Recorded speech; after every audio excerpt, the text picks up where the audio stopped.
Hey guys, Dr. Sam here, helping you get closer to great skin days. So, if you've been following the journey so far, you're ready for cycle 3, which is comfort and escalation. So well done. If you've stuck with it, you've gotten through the tough parts, you're emerging into the golden zone, as I call it. So, if you're still with me, there are a couple of things that we can think about now, and it's the right time to give these things consideration.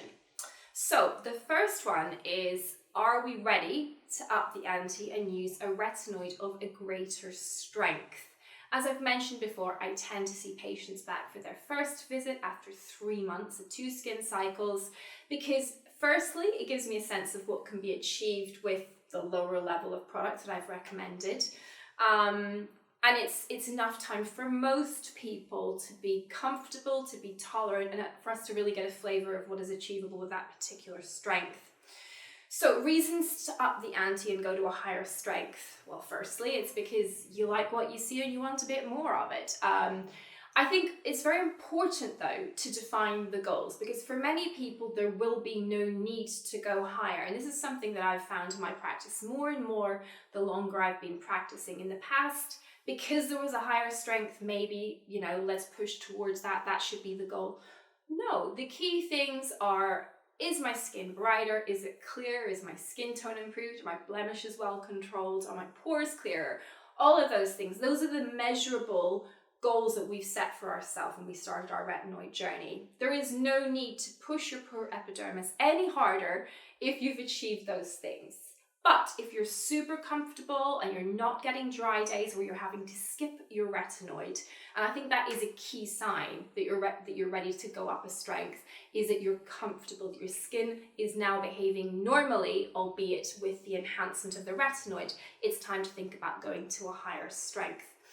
I would say that's particularly useful in someone who doesn't have any time in the morning for an extra active step. I think about our skincare routine, the morning and the night time. You have your fixed bits, which are usually cleansing and sunscreen in the morning, and nighttime cleansing and probably some moisturizer. There's a space in between at nighttime, and then there's space in between in the morning. Now, as I say, not everyone has time in the morning for active layering. So if you have little children, you can barely find the time to brush your teeth or brush your hair. I understand that. So that's why doing a lot of the work at nighttime makes sense, all right? And the other thing is just that you haven't quite achieved the goals that you want to, so escalation makes sense because your skin is now tolerant. And that step up will probably be an awful lot easier now that your skin is well used to using a retinoid. So that's situation number 1.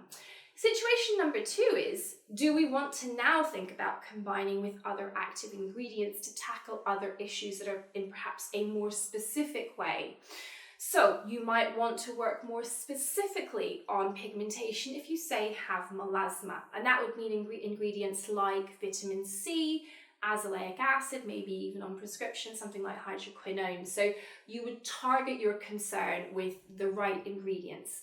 And I think that's a really good thing to think about. So sometimes extra retinoid won't get you where you want to be, and actually bringing in other ingredients will be a better route for you. A lot of this stuff is a lot easier with the guidance of a doctor, even an esthetician who has knowledge of these kind of skincare ingredients. But I think if you're doing this by yourself, the addition of one active at a time is the safest and easiest way to move forward with your routine. So have no problem with taking it slow. Slow and steady wins the skincare race in my book. So there you are. I mean, that's us up to cycle 3.